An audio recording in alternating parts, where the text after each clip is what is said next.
Buenos días a todos los invitados, queridos consocios. Vamos a dar comienzo a la reunión del día de hoy, como es de práctica, saludando a las banderas. La bandera argentina, la bandera de la Ciudad de Buenos Aires y la bandera rotaria.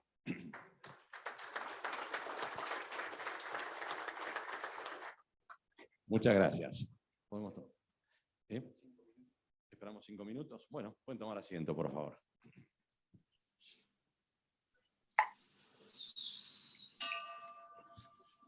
Lamento interrumpir este amable almuerzo para dar lugar al informe de secretaría que estará a cargo de nuestro secretario honorario, el doctor Federico Carenzo. Federico, adelante.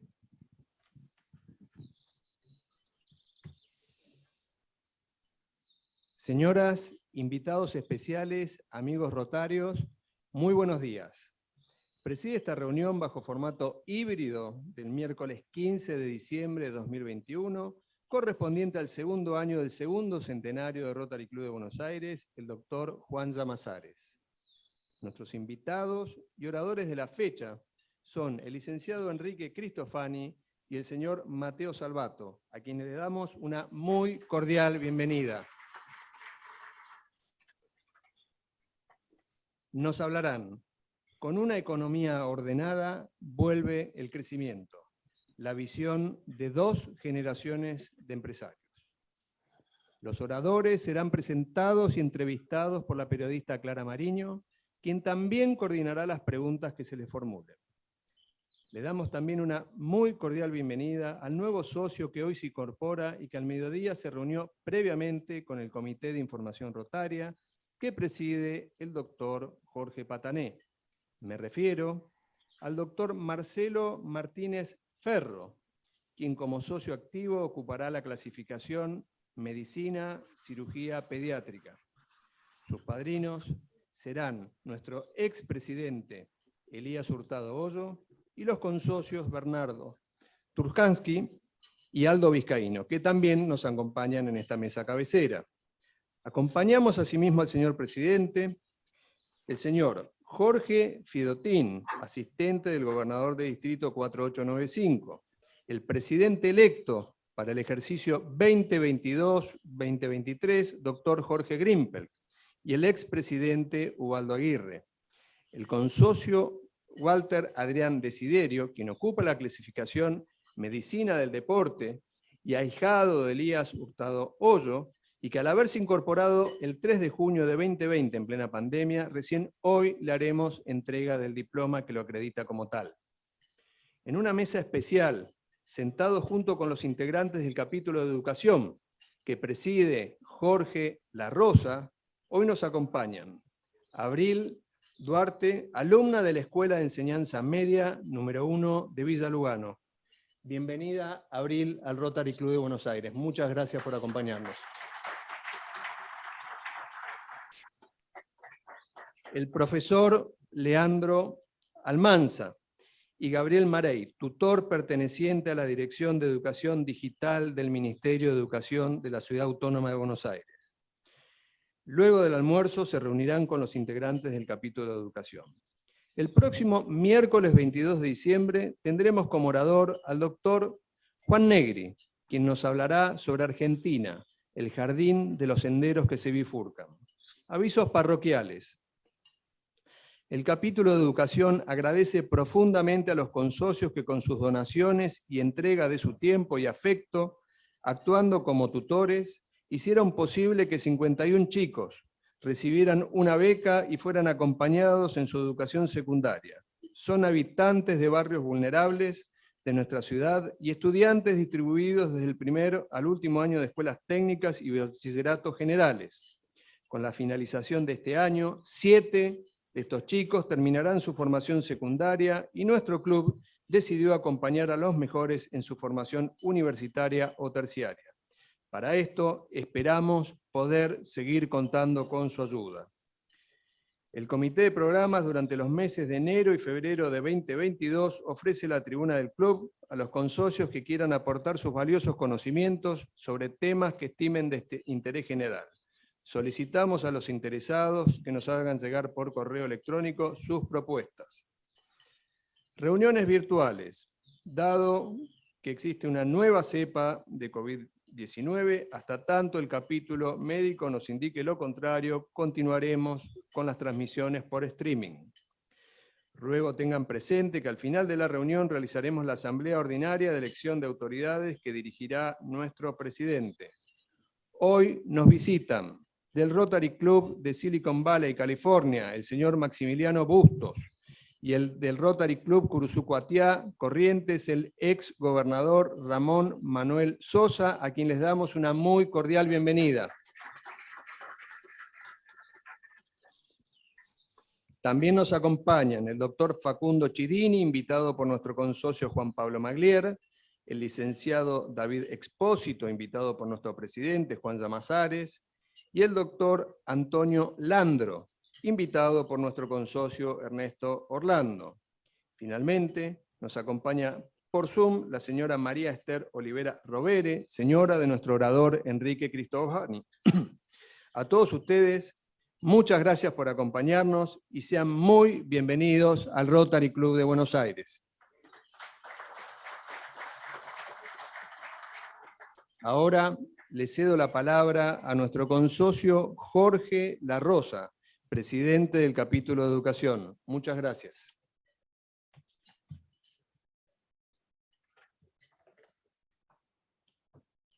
Hola, hola. Bien, aquí estoy con Abril Duarte, alumna de la Escuela de Enseñanza Media número 1 de Villa Lugano. Como ustedes saben, el proyecto 3C de computadoras, conectividad y contenido, que comenzamos este año en Tigre, en Villa Lugano y en Cava, para entregar computadoras recicladas o recondicionadas, que recibimos donaciones, y dar conectividad, lo complementamos con un programa que trajimos contactando a la Universidad de Georgia.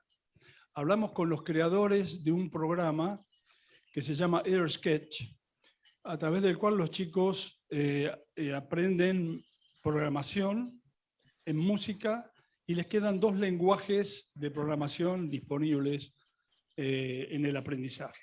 Entonces, hemos completado el ciclo, decidimos invitar a Abril, que ha sido una de las alumnas aventajadas de Lugano, en representación de todos los chicos. Además nos acompañan los profesores y tutores, que les agradecemos mucho también. A ver, Abril, brevemente, contanos tu experiencia. ¿Qué aprendiste con esto? ¿Cómo fue el aprendizaje de este programa? ¿Cuánto tiempo les llevó? ¿Y qué les dejó fundamentalmente? ¿No es cierto?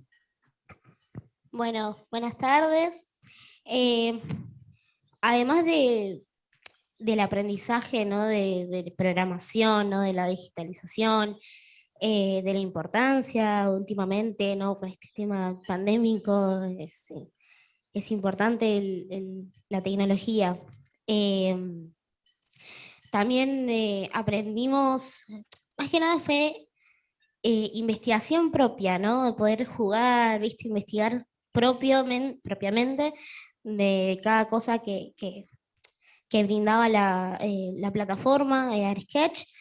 Y también lo que nos queda, además de, vuelvo a repetir, el aprendizaje tecnológico de programación y todo, es uno mismo. Los chicos, mis compañeros que estuvimos en el proyecto, fueron convocados justamente por los profes de la orientación de artes visuales, y fue también gusto propio, ¿no? A mí me dijeron, vamos a programar música, y se me abrieron los ojos así grandes. Entonces dije, bueno, vamos a aprender, y justamente aprendí de mí misma, de lo que soy capaz, y además de programación musical. Y entiendo que lograron, además de la composición, un proyecto que va a estar pronto en las redes de la escuela. ¿Podés comentar eso, por favor?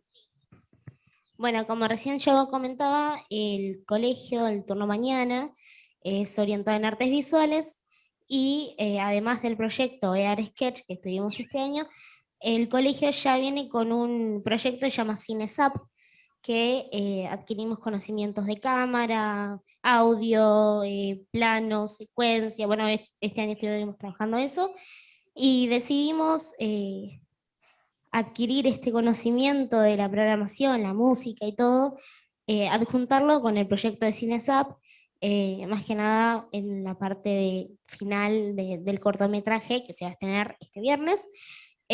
Así que estuvo bueno poder poner los dos proyectos importantes, porque fueron dos proyectos que destacaron en la escuela. Así que sí, es eso.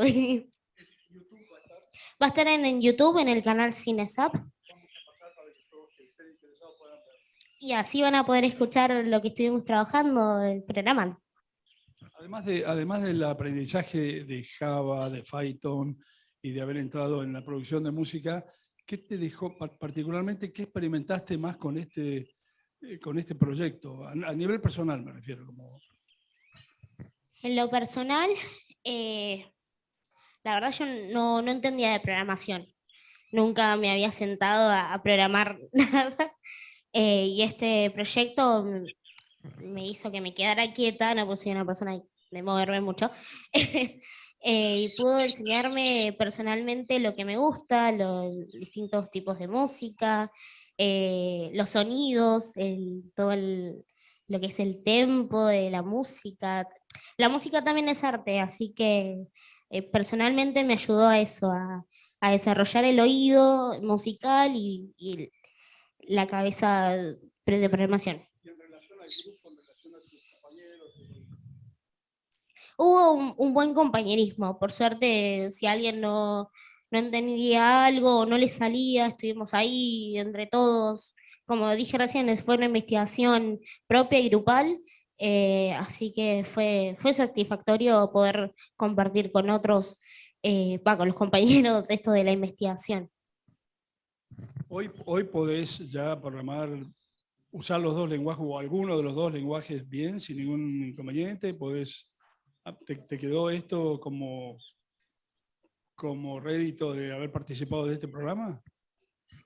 La verdad que sí, prácticamente yo trabajo con JavaScript, modo en bloque. Tengo que aprender Python, que es más códigos, más aprendérselos de memoria, para poder llegar a una programación final. Bueno, lo importante es que hubo una semilla. Este es el resultado de todo un esfuerzo que hicimos este año. El programa funcionó, hemos contactado nuevamente con los programadores, los que inventaron el programa en la Universidad de Georgia, les contamos cómo había salido todo esto, estamos muy satisfechos. Y la idea nuestra es continuar el año que viene. Esto lo hicimos como test, pero queremos expandir a todos los Rotary. Ya tenemos el proyecto, el manual. Vamos a seguir recibiendo donaciones de computadoras que vamos a poner en funcionamiento y adecuarlas. Y esperemos expandir esto por el resto del país. Así que ustedes han sido pioneros en esto. Contamos con que nos ayuden con la experiencia para otros chicos y para otros colegios. Bueno, si querés, son las últimas palabras y nos despedimos.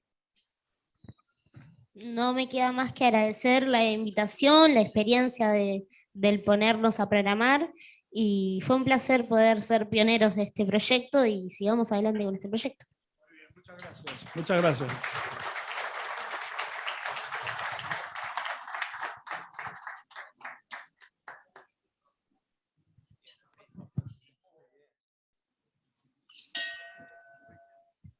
Vamos a invitar a nuestro nuevo socio y a su padrino a ocupar la tribuna y proceder.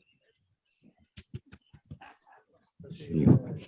Doctor Marcelo Hernán Martínez Ferro, de la clasificación Medicina Cirugía Pediátrica. Padrino el doctor Elías Hurtado Ol. Ha sido usted elegido miembro de este club porque sus socios saben que es una persona representativa de su actividad y que sus cualidades morales lo habilitan para ser un buen rotario. Estamos seguros que cumplirá dignamente con sus obligaciones rotarias y que difundirá adecuadamente los principios, objetivos y finalidades de Rotary. Al recibirlo en este ambiente de amistad y propósitos desinteresados, en nombre del Rotary Club de Buenos Aires, me complazco en expresarle nuestra más cordial bienvenida.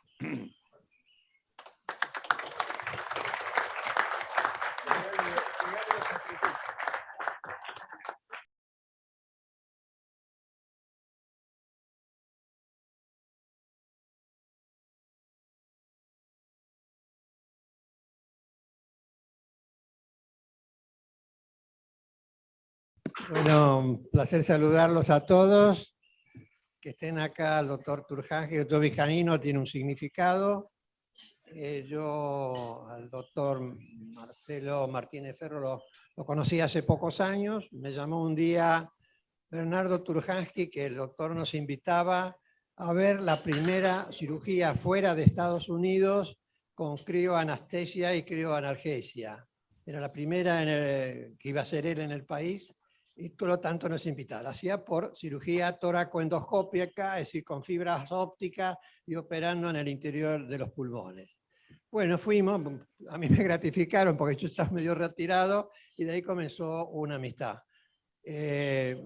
Rápidamente el motivo era que nosotros habíamos hecho cirugía a cielo abierto, con los pulmones abiertos, tórax abierto, y acá circunstancialmente con Adrián Desiderio, no estaba invitado por esto acá hoy, bueno, con él lo publicamos allá en el 90, con los papás de Turjanski, y eso quedó ahí, y Marcelo, bueno, él se desarrolló o proyectó en el mundo la crioanestesia en cirugía infantil para estos problemas torácicos. Por eso lo invité también, charlamos con Bernardo y decidimos presentarlo. Bueno, dentro de lo cuidado que uno tiene que tener en este club, acá hay 2 cirujanos infantiles, con problemas con pediatras para colmo, los llamé, hablé con Aldo, encantado, y también lo quería presentar. La novedad es que el doctor se desempeña en un hospital que hizo el grupo de los Roca, que están ligados a nuestro club, y con Aldo habían hecho, operaba a Marcelo y Aldo lo ayudaba, hicieron la primera operación en el país y fuera de Estados Unidos fetal. Es decir, que una mujer embarazada, hace 20 años de esto, hace 20 años, por lo tanto, una mujer embarazada, hicieron el diagnóstico, la abrieron el útero, sacaron el chiquito, lo corrigieron y lo volvieron a poner. De ahí comenzó la cirugía fetal en el país y ahora se ha desarrollado con otros centros mundiales. Ese es el motivo que nosotros estamos muy orgullosos de que Marcelo nos hayas aceptado incorporarte al Rotary Club de Buenos Aires. Marcelo, te dejamos unas palabras. Bueno, muchas gracias, Elías. Yo quiero agradecer al presidente Juan Llamazares, y a la Junta Directiva, a Jorge Platané, que hoy me tuvo paciencia, estuvimos conversando, y por supuesto agradecer a esta institución que ya tiene 100 años. Me impresiona que una institución tenga 100 años de hacer el bien, en el medio del mal, ¿no?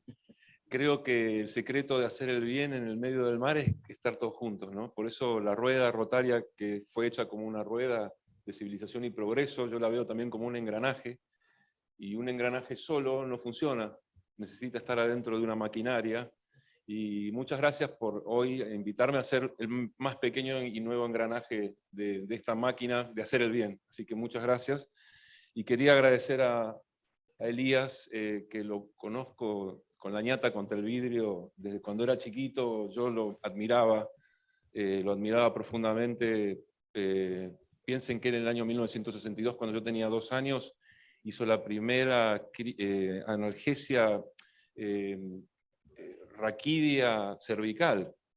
Yo no tenía tiempo de admirarlo a los 2 años, pero después, cuando fui más grande, lo admiré siempre, como un referente de la cirugía torácica, cuando hizo la toracotomía axilar vertical ampliada.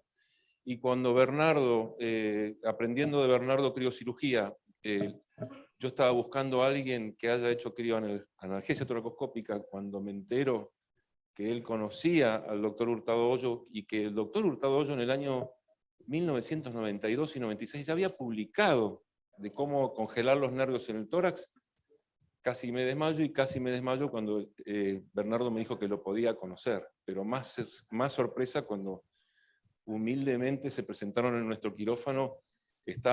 Cuando uno hace un procedimiento por primera vez, te tiemblan las rodillas, pero estando Elías y Bernardo, ese día pudimos hacerlo, fue mucho más fácil, y desde entonces yo, que lo respetaba y lo respeto aún más a Elías porque es un verdadero mentor que nos ha estado apoyando en todo esto, nos hemos hecho grandes amigos y les agradezco. Y también te agradezco, Aldo, porque desde hace años que nos conocemos, y desde esa cirugía fetal en CEMIC hasta hoy, gracias por recibirme. Muchísimas gracias.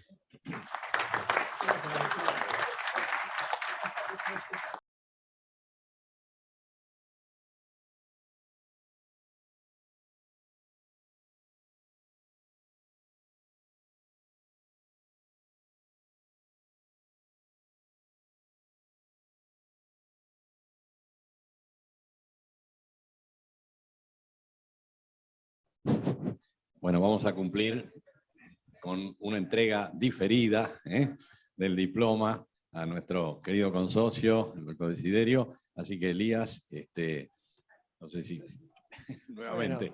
Bueno, con Adrián es distinto, lo conocí en el año 90, cuando volví al Durán, después de haber sido jefe del Durán, del Argerí, del Tornú, volví en el 90, y dentro de los jóvenes brillantes que tenía allí de residente, estaba Adrián, fuimos haciendo una relación profunda, y bueno, en este momento compartimos todo, la familia, los hijos, los casamientos, etcétera, así que más o menos me mantengo como con Bernardo dentro del grupo familiar. Por supuesto lo tenía que invitar. Adrián en este momento me reemplaza en todos los cargos funcionales, diría, profesor titular de cirugía, jefe de cirugía del Hospital Durán, miembro del Consejo de la Facultad de Medicina, pero tiene un secreto, que yo lo descubrí en el 90-91. Tenía un hobby que acá a muchos les interesa, lo que son los deportes. Y él hacía taekwondo y formaba a muchos de los hijos nuestros y hacían taekwondo con él.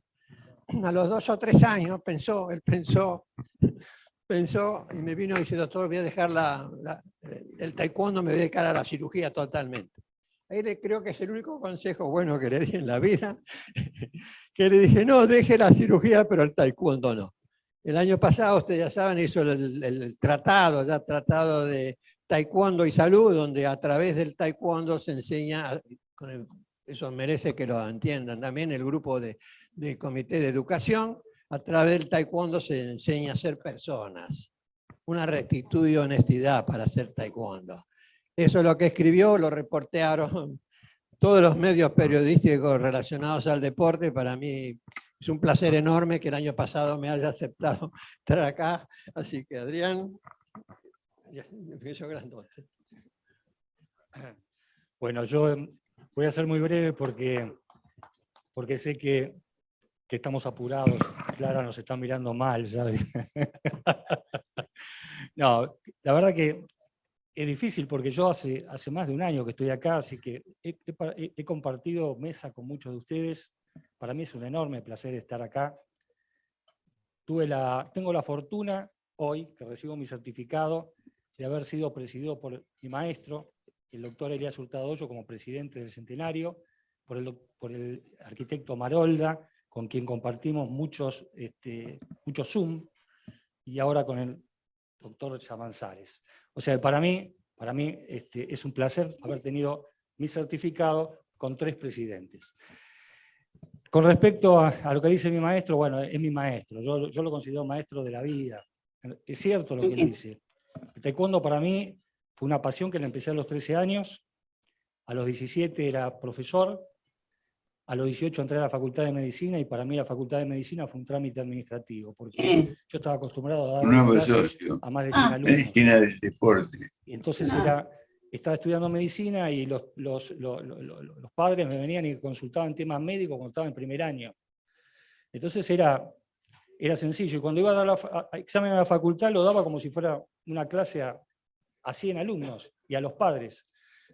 Me resultó realmente muy fácil la Facultad de Medicina y fue potenciando mi actitud en el taekwondo. Y por eso es que el colorario final fue el libro Taekwondo más Salud, que lo publicamos y que tuve el honor de que me lo prologue mi maestro el año pasado. Un placer realmente compartir con ustedes. Entiendo lo que es el Rotary, ya lo entiendo, ya lo vivo, lo viví en pandemia, lo vivo ahora fuera de la pandemia, y para mí es un enorme placer compartir, insisto, la mesa con gente que ya considero amiga. Muchísimas gracias.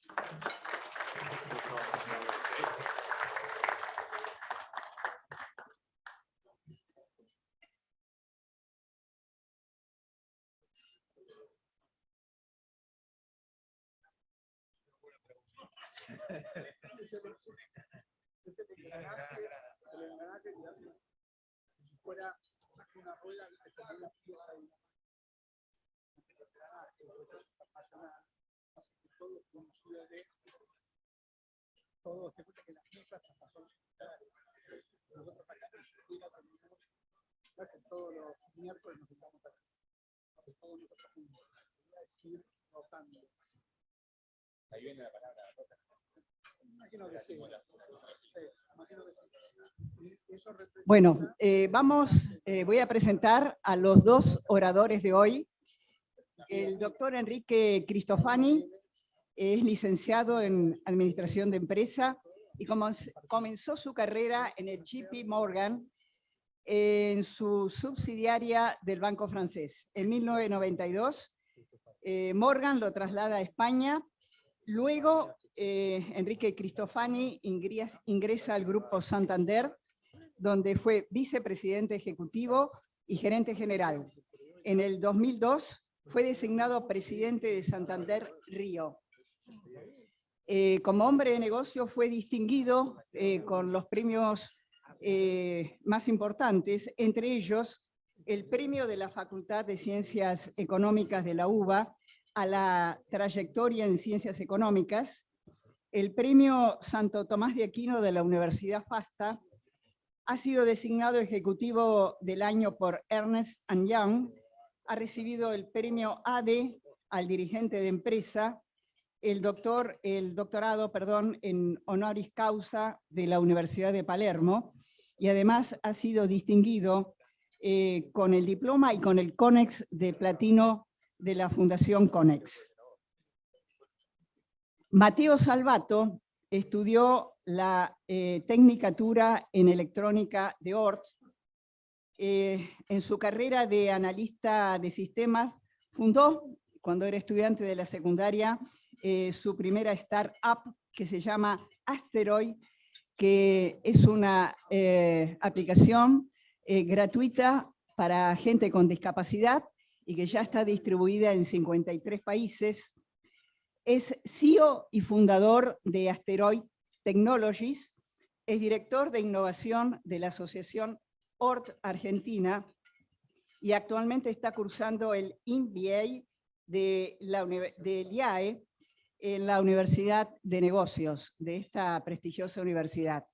La idea es unir a dos empresarios de distintas generaciones con una visión hacia futuro, tratando, yo estuve dialogando con ellos en el día de ayer, tratando de saber si la Argentina puede salir de alguna manera de su mirada hacia el pasado, de la coyuntura, y poder dar una batalla, y acá le estoy robando una frase a Matteo, que me dio permiso para que se la robara, una de las tantas batallas que tiene que dar nuestro país, que es una batalla por cambiar su narrativa hacia el futuro. Así que invito a Enrique y a Matteo a su conferencia.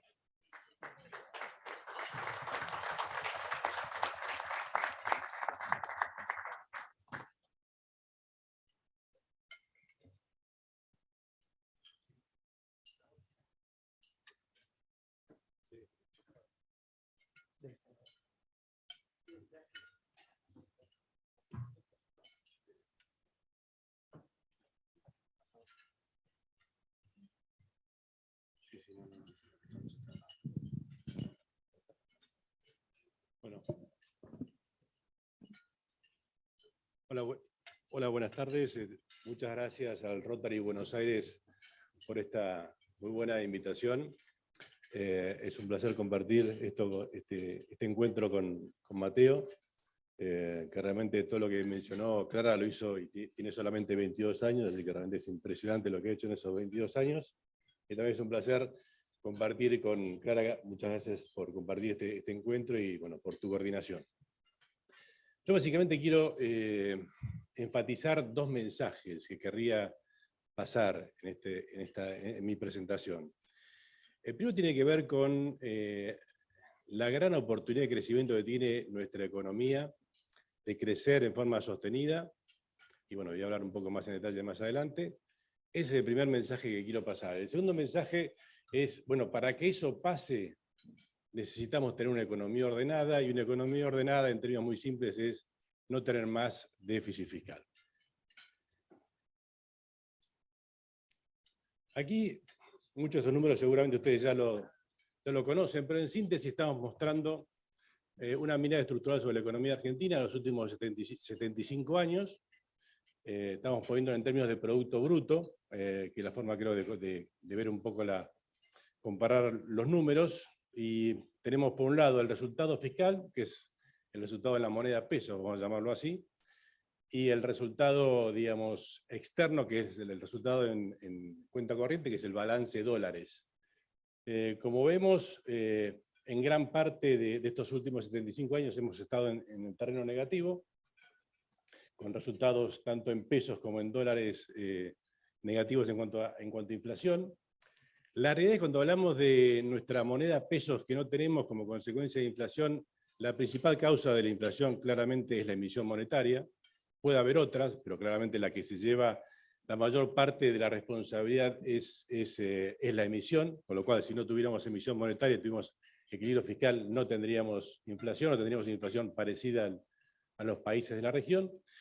Y también, como muestro, hemos tenido un balance en nuestra moneda dólares negativo, cosa que hace totalmente, digamos, poco consistente y poco lógico que después de tantas décadas de hacer las cosas así, sigamos siendo probablemente el único país que penaliza las exportaciones con impuestos.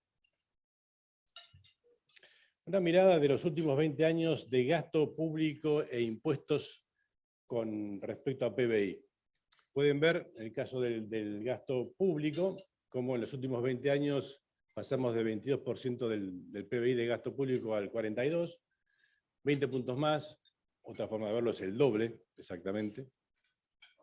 Eso quiere decir que estamos gastando el equivalente a 80.000 millones de dólares más que hace 20 años. Claramente, uno ve esa evolución y después que claramente todo ese gasto se financia con impuestos, o se financia con emisión, o se financia con endeudamiento.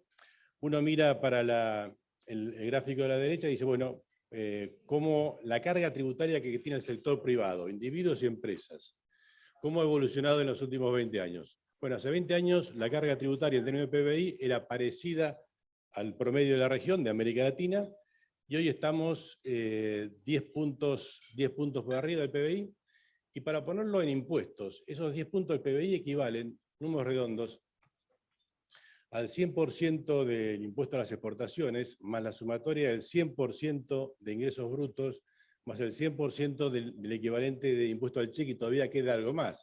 De otras maneras, otra forma de decirlo. Si tuviéramos la carga tributaria que teníamos hace 20 años, hoy no tendríamos que pagar nada de retenciones, ingresos brutos o impuesto al cheque.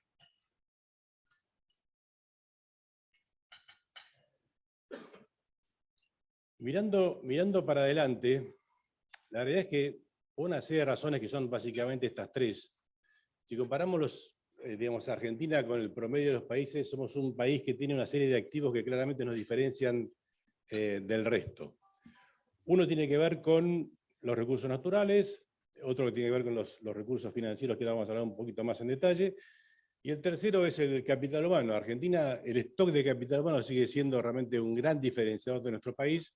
Claramente el flujo en cuanto a la calidad de educación viene empeorando en los últimos años, pero el stock sigue siendo realmente muy bueno.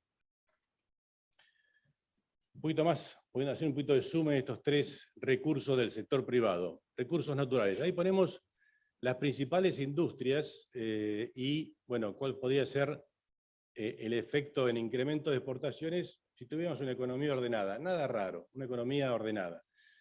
Números redondos, si hoy exportamos en torno a 70, 75.000 millones de dólares por año, lo que estamos diciendo ahí es que la combinación de una macroeconomía ordenada con nuestros recursos naturales y con nuestro capital humano, o sea, podríamos ahí exportar mucho más claramente que esos 6.000 millones de dólares en todo lo que tiene que ver con, digamos, con tecnología, nos daría que podríamos doblar exportaciones.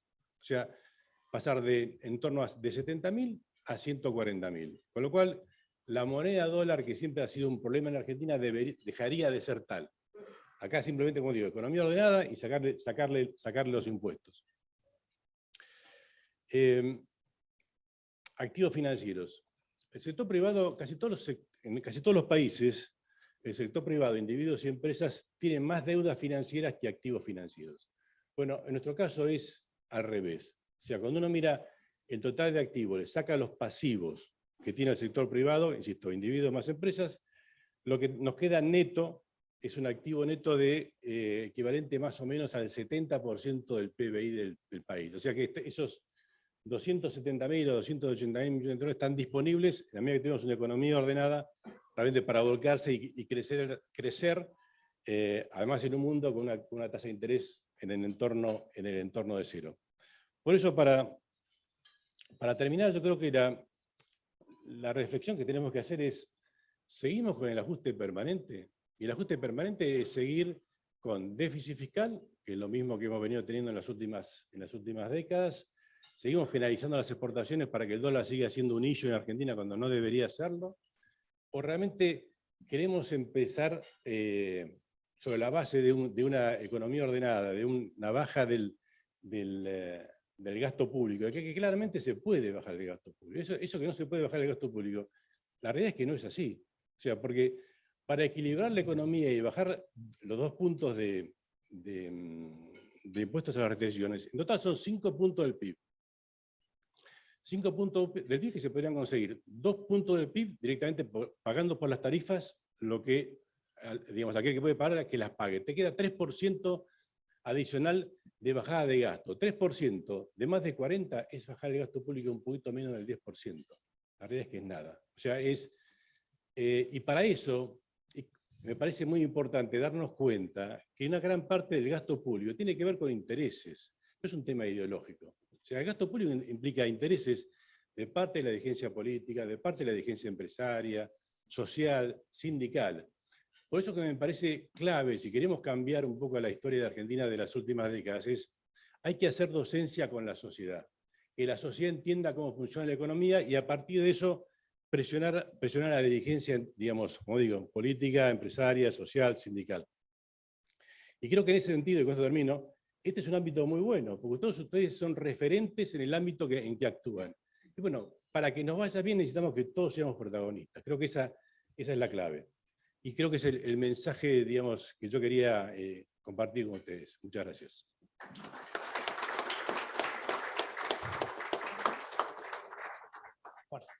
Perdón. Bueno, gracias, Enrique, por la presentación y por la invitación también, obviamente por la oportunidad de estar acá. Y gracias a todos por el espacio y bueno, les voy a robar unos breves minutos para continuar esta presentación y complementar tal vez las palabras de Enrique. Bueno, me presento brevemente, ya Clara hizo una buenísima presentación, pero simplemente para hacerlo más personal, mi nombre es Mateo Salvato, tengo 22 años, mi mundo es la tecnología, me dedico a la tecnología hace tiempo, es raro que diga hace tiempo porque hace poco tiempo que estoy vivo, pero desde los 17, así que para mí es mucho tiempo. Hace 5 años que estoy en esto, tengo una compañía que se dedica a desarrollar tecnología para gente con discapacidad, o sea, nuestro producto más conocido, Háblalo, es una aplicación que asiste a unas 200.000 personas con discapacidades diversas, desde esclerosis lateral amiotrófica hasta parálisis cerebral o sordera, en 50 y pico de países en todo el mundo de forma gratuita, y con un modelo de negocios donde le permitimos a empresas y gobiernos digamos, tener un servicio a través del cual puedan atender a personas con discapacidad de forma adaptada, ¿no? Entre estos sponsors, estas empresas que han confiado en nosotros, le agradecemos obviamente mucho a Santander, que fue nuestro primer gran apoyo en este camino por hacer de la sociedad un lugar mucho más inclusivo, y bueno, seguimos sumando ahí mucho más trabajo. Pero no quiero robar mucho tiempo con esta presentación, era una simple introducción para contarles en realidad por qué esta breve presentación, en donde quiero complementar un poco las palabras de Enrique, se llama La Batalla del Futuro, ¿no? Porque digamos, yo empecé con este trayecto por hacer tecnología para la discapacidad hace 5 años, pero en el medio hubo una pequeña bifurcación en mi carrera, donde a un periodista, ya no recuerdo a cuál, creo no sé si fue Luis Novarecio, creo que fue Luis Novarecio, se le ocurrió en una entrevista preguntarme qué opinaba yo del futuro del país. Y yo respondí con honestidad lo que pensaba, que era que tenía un futuro muy próspero si decidíamos apostar por la tecnología, obviamente por una economía ordenada y demás, pero que yo era optimista con el país. Y claro, yo nunca me esperé que eso fuera a generar ningún tipo de noticia, pero de repente me empezaron a identificar más que nada en las redes sociales como el chico este que está medio loco y va a la televisión a decir que el país tiene futuro, ¿no? Y ahí me encontré con una pared extraña, que fue un montón de gente que atacaba, ¿no? De frente y contestaba que no, que eso era porque yo no entendía cómo funcionaba realmente la Argentina o porque todavía me faltaba mucho tiempo. Entonces, uno de mis grandes mentores es mi hermano mayor, Augusto, y una vez, en realidad, casi que en una suerte de broma realmente, le digo, estábamos leyendo comentarios en Twitter, que es la red social más agresiva, donde nos insultaban por esto de creer en el país, y le propongo a mi hermano, casi a modo de broma, che, ¿por qué no escribimos un libro para mostrarle 200 páginas para contarle a toda esta gente por qué creemos que el país tiene futuro? Claro, de vuelta, era una broma. Bueno, esa broma hoy vendió 40.000 ejemplares, nadie sabe muy bien cómo, pero existe, se llama La Batalla del Futuro. Pero de vuelta, no por ser autorreferencial y contarle sobre mi libro, sino porque en este último tiempo a mí me tocó de alguna manera, desde el lado de la generación más joven, empezar a llevar una bandera de que este país tiene futuro. Más que nada, yo obviamente lo fundamento en el ámbito más tecnológico, y les quiero contar un poco de cuáles son esos fundamentos muy breves. Obviamente podríamos hablar varias horas de esos fundamentos desde el punto de vista de la tecnología y el emprendedorismo, pero yo elegí particularmente, digamos, para describir la situación actual en términos tecnológicos de la Argentina, algunos datos, ¿no? Unos 3 datos centrales, y sobre eso por ahí podemos desarrollar un poco más. Pero muchas veces parece que la Argentina es sinónimo de atraso, de que la tecnología acá no tiene lugar, de que la ciencia no es próspera en la Argentina, y la verdad es que es loco, es raro, pero todo lo contrario. De hecho, si nosotros le sacamos una foto al ecosistema de emprendedorismo tecnológico argentino, es la punta de lanza de la región, digamos, y es ejemplo mundial el éxito que tiene el emprendedorismo tecnológico en la Argentina. Pero bueno, ahora vamos a seguir, ¿no? Yo traía estos 3 datos principales que son, bueno, todos conocemos a las famosas empresas unicornio, ¿no? Las que tienen una capitalización de mercado mayor a $1.000 millones, que en general es una marca ficticia, digamos, es narrativa, ¿no? Sobrepasar los $1.000 millones, ¿no? El Mercado Libre vale 90, hay distintas, pero en general los unicornios son una foto, una captura de pantalla, digamos, para el mundo de cómo es un ecosistema emprendedor local, ¿no? Más que nada en el área de la tecnología, que es donde más hay. Argentina es el país con más empresas unicornio per cápita de Latinoamérica, ¿no? En términos absolutos somos el tercer país después de México y Brasil, obviamente que tienen 5 veces nuestra población, pero en términos per cápita tenemos más que ellos, digamos, y hay un dato bastante más relevante que eso, que es, tenemos más que Francia y que España, que son el primer mundo, ¿no? Nosotros tenemos 11 empresas unicornio, España tiene 4, digamos. Con lo cual, ahí ya hay un dato que es bastante chocante, es extraño, ¿no? Digamos, pero lo tenemos ahí. La mayoría de estas empresas, por no decir todas, son del ámbito de la tecnología, ¿no? Y muchas muy reconocidas. Bueno, de hecho, Mercado Libre es la empresa más grande de la región, y es del ámbito de la tecnología. Pero como dato, como para soltar ese dato ahí. Por otro lado, la universidad digital más grande del mundo, que es Coursera, que educa a 45 millones de personas por año, eligió a la Argentina 2 años consecutivos como el país con mayor recurso humano tecnológico del mundo. No de Latinoamérica, del planeta. Por algo es que los que tenemos empresas de tecnología no encontramos programadores para contratar, porque están todos laburando para Israel, Australia, Singapur, Estados Unidos o Europa, digamos. Porque todas las agencias de recruiting, ¿no? Los headhunters del mundo, vienen a contratar los programadores nuestros con sueldos muy elevados en dólares, y acá obviamente es muy difícil para las pymes competir contra esos salarios. Pero el punto no es ese, sino país número 1 en talento tecnológico. O sea, para ponerlo bien en criollo, tenemos a los mejores programadores del mundo en Argentina. Literalmente, no lo digo yo, lo dice la universidad digital más grande del mundo. Y por último, hablábamos un poco de esa matriz exportadora que puede potenciarse mucho más, pero aún así la industria del conocimiento está entre el tercer y cuarto puesto entre nuestra matriz, digamos, como sector exportador, representa un 8% casi, un 8 punto algo, de las exportaciones de nuestro país, la industria del conocimiento, ¿no? Que aparte sabemos que es la que mayor potencial de atracción de divisas y de inversiones del exterior hoy tiene, para con cualquier país, ¿no? Pero bueno, como les cuento, Argentina tiene varias fichas importantes, ¿no? Yo siempre digo que es muy loco porque Argentina es como si estuviera jugando una partida de truco con las mejores cartas, ¿no? Como si tuviéramos 30 de envido y el ancho de espadas y nos vamos todo el tiempo al mazo, ¿no? Pero esos 30 y ese ancho de espada están justamente ahí, entre otras cosas, ¿no? Obviamente tenemos mucho potencial de crecimiento en otros sectores porque la industria ya no es más la tecnología, o sea, la tecnología no es una industria como tal, es todas las industrias, con lo cual el potencial de crecimiento de todo nuestro país enfocados en la tecnología es muy grande. Pero el punto central de exponer estos datos, que en general a veces no se cuentan tanto, porque muchas veces hablar bien de Argentina no es lo que genera más rating, ¿no? Sino todo lo contrario, lo interesante a conversar es que no lo intentamos. Digamos, hay una parte relevante de esta conversación, que es, nosotros tenemos los 11 unicornios, tenemos el talento humano en tecnología, tenemos las exportaciones en industria del conocimiento, pero no le ponemos una ficha a la tecnología. O sea, imagínense cuando otros países de la región le vuelcan inversión y tienen menos unicornio, tienen menos talento capacitado, tienen menos atracción de inversiones del exterior, potenciales, que después nosotros por ahí no las materializamos, pero como atracción tenemos muchas. Y nosotros sin intentarlo tenemos muchos mejores resultados. O sea, imagínense ahora cómo serían esos datos, y obviamente los que postulaba Enrique recién, si lo intentáramos. O sea, si decidiéramos hacer una política de Estado proyectada donde la tecnología y la ciencia fueran prioridad, como lo fueron alguna vez en la Argentina. No es algo que nunca sucedió, ¿no? Pero volver a traerlo. Entonces, dejo esa hipótesis. ¿Qué pasaría si realmente decidiéramos apostar por estas empresas que dan decenas de miles de puestos de trabajo altamente digamos, bien remunerado, trabajo de calidad y demás, y aparte capacitan a la sociedad, porque muchas de estas empresas cuando no consiguen programadores se ponen a apostar por la educación, o sea que encima ese efecto cascada que realizan obviamente es positivo para todos. Pero en esta batalla del futuro, que nosotros le llamamos batalla en este libro porque no la subestimamos, o sea, no decimos que sea fácil, tal vez, y acá creo que vamos a coincidir, es menos difícil de lo que se suele postular, pero eso no significa que sea fácil corregir el rumbo de la Argentina.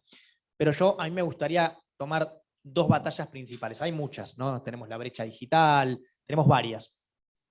Pero a mí me gustaría destacar dos, las que para mí son las más relevantes. Las verdaderas batallas del futuro para mí están en la batalla por la educación, ¿no? Hay un tema importante. Hoy se viene la oleada de automatización más grande de la historia de la humanidad. Está bien que es la cuarta revolución industrial, pero esta es mucho más fuerte, tiene un impacto 3000 veces mayor a todas las anteriores combinadas y va a ser mucho más rápida. Y en Argentina el 65% de los puestos de trabajo están en riesgo de automatización. 65, digamos. Entonces, claro, todos estamos muy asustados, pero el problema no es asustarse, sino ponerse manos a la obra. Corea del Sur es el mejor ejemplo a tomar en esta conversación. Es el país más automatizado del mundo y el segundo país con menos tasa de desempleo. O sea, es el país que más robots per cápita hay, que más fábricas son automáticas, pero es el segundo país con menos desempleo del mundo. ¿Qué hicieron bien los coreanos? La educación. Porque tienen educación altamente Gracias. Es para Corea del Sur igual el aplauso, claramente, porque la vieron muy bien. Pero el tema es, ahí tenemos la batalla por la educación, que es ultra relevante, ¿no? Hoy es algo que nosotros hemos hipotecado de alguna manera durante los años, que fuimos pioneros en esto, ustedes lo saben, pero que lo hemos hipotecado y es el punto central para proyectar el país hacia el futuro. Si no tenemos eso, no hay ninguna chance de que podamos proyectar nada positivo. Y por último, y ya con esto termino, vuelvo a la primera frase que compartíamos con Clara en la introducción, que es la batalla narrativa, ¿no? Que es algo que yo me propuse con mi hermano humildemente. Nunca esperamos que fuéramos a vender 40.000 copias de un libro, ¿no? Pero lo queríamos hacer de una forma muy, muy humilde.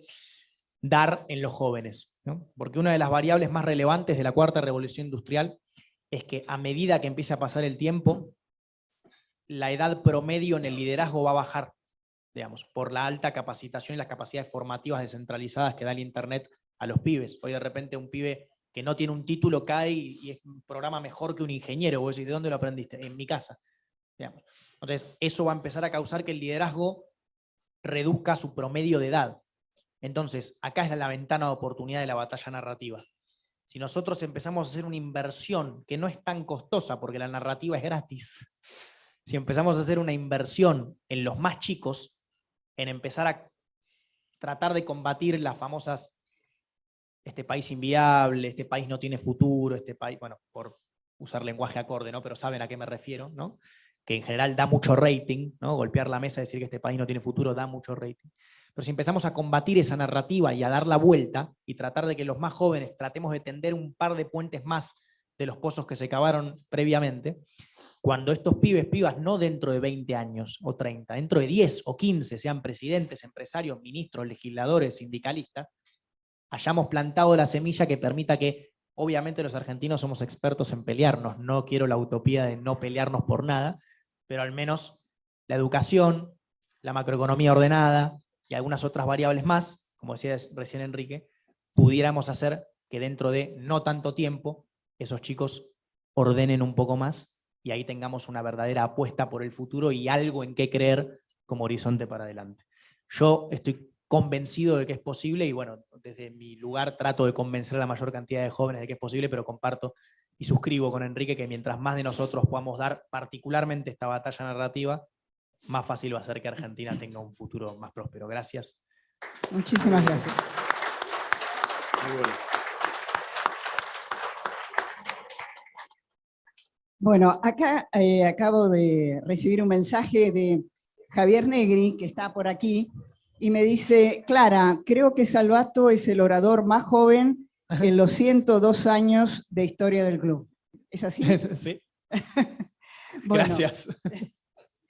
Enrique, en un momento de tu presentación, en la Argentina se habla siempre de bajar el gasto público, de la necesidad de bajar el gasto público. Y no es una frase, no es una abstracción. Vos dijiste algo muy importante, que es que detrás del gasto público hay intereses. Intereses políticos, empresarios y sindicales. Con toda tu experiencia, ¿cómo se puede cambiar eso? ¿Cómo cortar esa inercia? Creo que un poco también intenté, digamos, comunicar lo que es, hay que convencer a la sociedad. Hay que convencer a la sociedad que por los intereses de una minoría, la mayoría la está pasando mal. Y no solamente la está pasando mal, como dice Mateo y como decía yo antes, acá hay una oportunidad de crecer y desarrollarse como país, digamos, para los individuos y las empresas, que es espectacular. Hoy es espectacular. Entonces, hay que concientizar a la sociedad cómo deberían funcionar.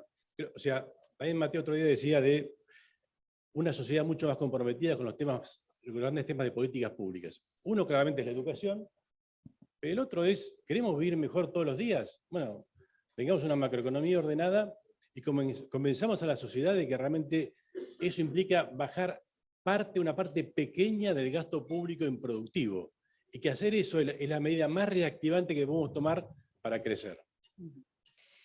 Matías. Mateo. La misma pregunta. Ah, Mateo, perdón. Mateo. no hay problema, suele pasar.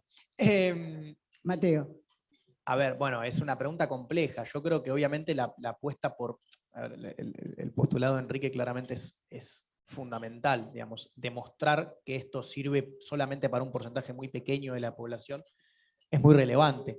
Pero yo creo que también es importante entender que muchas veces acá, y de vuelta no quiero ser tan repetitivo, dar vueltas sobre lo mismo, pero como mi área es la tecnología, que es donde más me siento cómodo y donde más entiendo, lo que tiene de bueno, acá hay una variable importante, que es nosotros tenemos que proyectar al futuro, 100%, que es algo que la Argentina está enamorada del pasado y está todo el tiempo metida en el presente, pero nunca mira para adelante, nunca. Las noticias deben ser el 1% de las noticias sobre qué va a pasar de acá a 20, 30 años, y la mayoría son negativas. Pero ahí hay un punto relevante, que es no podemos descuidar lo urgente para pensar en el futuro. Tenemos que ocuparnos de lo urgente también, pero sin darle la espalda al futuro. Y ahí hay una parte relevante, que es, en general, cuando uno postula estas cosas, lo que el contrapunto más frecuente es, bueno, pero yo no puedo esperar 50 años a que la Argentina le vaya bien. Y ahí tenemos un punto narrativo interesante, que es que la tecnología hace que eso no tenga que pasar más. Digamos, si nos vamos al mundo siglo XX, digamos, es muy posible que este tipo de cambios socioculturales, en general, no solo socioculturales, sino también macroeconómicos, productivos y demás, tardaran 50, 60 años, 40 en verse sus digamos, resultados. Con la tecnología podemos plantear cambios que se puedan realizar en poco tiempo y cuyos resultados se puedan ver en mucho menos. Entonces ahí también hay una variable importante, que es, no tenemos que esperar 50 años para que Argentina mejore. Si tomamos las decisiones correctas, o al menos las que yo creo que son correctas, en estos años, por ahí estamos hablando de una década y media, que bueno, es mucho tiempo igual, pero no es tanto. Con lo cual ahí también hay una variable interesante. Claro, pero cambiaría las expectativas de un día para otro. Claro. Sí, claro, exactamente. O sea, porque hoy uno de los problemas que tenemos es la falta de esperanza, ¿no? Entonces, si vos tenés una esperanza que el futuro va a ser mejor, cambiar las expectativas ya es un gran cambio. Enrique, mira, ya que estás hablando del tema esperanza, me acaba de llegar una encuesta, la última de Jorge Giacobbe, y se le pregunta a la gente cómo cree que va a ser el próximo año. Casi el 65% dice peor. Cuesta cambiar esa perspectiva. Va a costar muchísimo. Bueno, porque venimos haciendo las cosas mal durante décadas. O sea, si la empezás a hacer bien, esa encuesta te cambia de un día para otro. Es lo que mencionaba. O sea, yo me focalizo en el tema de la macroeconomía. Venimos haciendo las cosas mal desde hace décadas. O sea, digamos, sin moneda, pesos, pegándole al dólar. Hay que hacer las cosas bien, no es tan complejo. O sea, acá, insisto, acá hay una serie de intereses en contra de hacer esto. Pero si mirás la sociedad en su conjunto, a la gran mayoría, hacer las cosas bien es algo bastante simple. Enrique, faltaría, el otro día estaba moderando la presentación en la UCA de los 20 años del Observatorio Social de la Iglesia, ¿no? Moderando ese panel, y en un momento determinado, Eduardo Fidanza, por ejemplo, decía que él, hablando con economistas de distintos sectores, un economista que podría ser más socialdemócrata, otro que podría ser mucho más liberal, por ejemplo, habló de Gerchunov y de Kachanowski como dos miradas, pero los dos coincidían que el gran desafío, que la Argentina solo sale a través de las exportaciones. Ahora, esto que está metido en la cabeza de economistas que piensan distinto, yo no creo que esté en el centro de decisiones del poder político en la Argentina. Vuelvo a la sociedad. Acá es la mayoría de la sociedad la que tiene que darse cuenta que si hacemos las cosas bien, en forma simple, copiando lo que hace el resto de nuestros vecinos, nos va a ir muy bien. Porque si no, estamos confiando, haciendo una gran generalización, en una dirigencia, incluyo a toda, que sigue siendo paciente la misma de las últimas 1, 2 o 3 décadas. ¿Por qué va a cambiar? Insisto, vuelvo a la sociedad y a todos nosotros.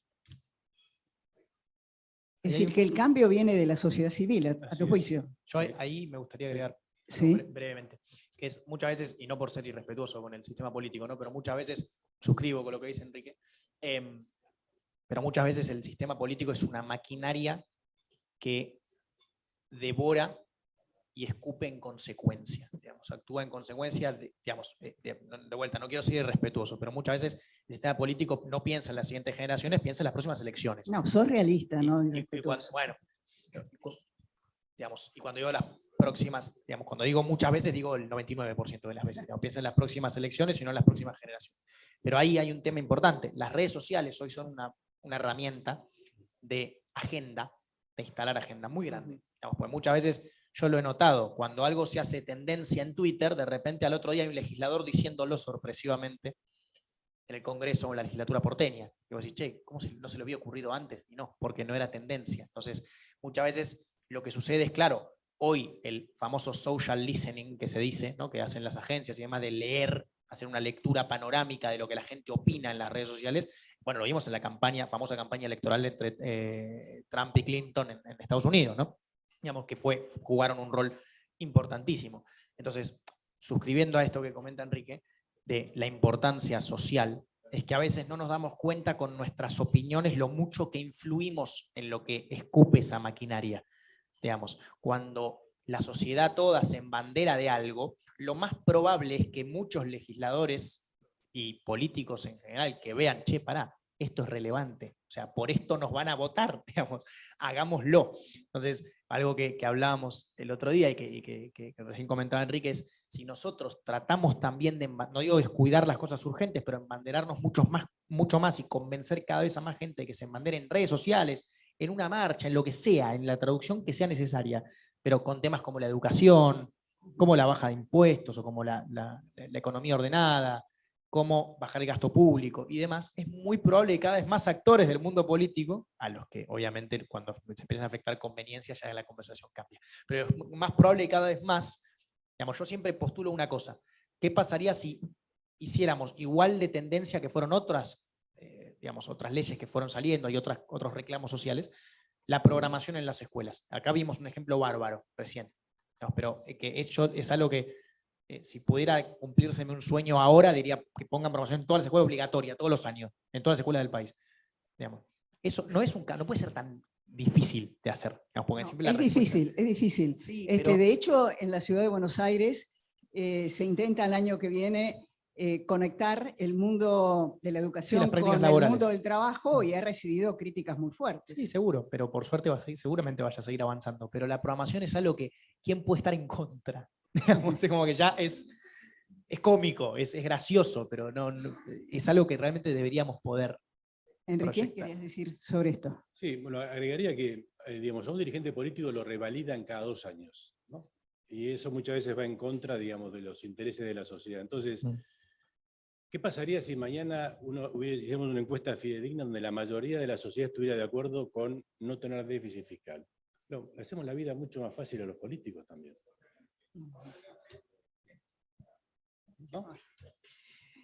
Enrique, conoces el mundo empresario y con respecto a estos desafíos que se han planteado, ¿cómo lo ves al empresariado hoy? Por ejemplo, Mateo ha dicho que el Banco Santander lo ha apoyado en emprendimientos, pero ¿cómo ves al resto del empresariado frente a estos desafíos muy directos que has planteado? ¿Cómo están? Mira, en Argentina muchas veces nos encantan poner a todos los buenos de un lado a todos los malos del otro, ¿no? Muchas veces a los malos del otro, ¿no? La realidad es que el empresariado es como en la dirigencia política, como en la dirigencia sindical, digamos, como en la vida, ¿no? Tenés buenos y malos, ¿eh? Entonces, creo que no podés decir, bueno, ni son todos malos ni tampoco son todos buenos. Yo espero que el empresariado, digamos, o sea, nuestra decadencia ha sido muy fuerte. La verdad que cuando vos mirás las capacidades que tiene el país y cómo nos ha ido, realmente nos ha ido muy, pero muy mal. Yo veo por lo menos una parte del empresariado darse cuenta de esto y tratar de actuar un poco más en política, porque siempre como sociedad, como dirigencia, y especialmente la empresaria, hemos sido followers del Poder Ejecutivo de turno. Ni siquiera hemos sido sistemáticos en seguir el Congreso, en el sentido, bueno, tenemos una determinada políticas macroeconómicas, sectoriales, vamos a seguir a los miembros del Congreso, ni siquiera eso. Entonces, creo que en general los empresarios tenemos que dejar de ser followers del Poder Ejecutivo de turno, tener nuestra idea de cómo debería funcionar la economía y ser sistemáticos en el approach con la dirigencia política, bueno, y el resto de la dirigencia. Bueno, le voy a hacer la última pregunta. Mateo, ¿qué es lo que más admirás de Enrique Cristofani? Qué buena pregunta. La verdad, honestamente, durante los años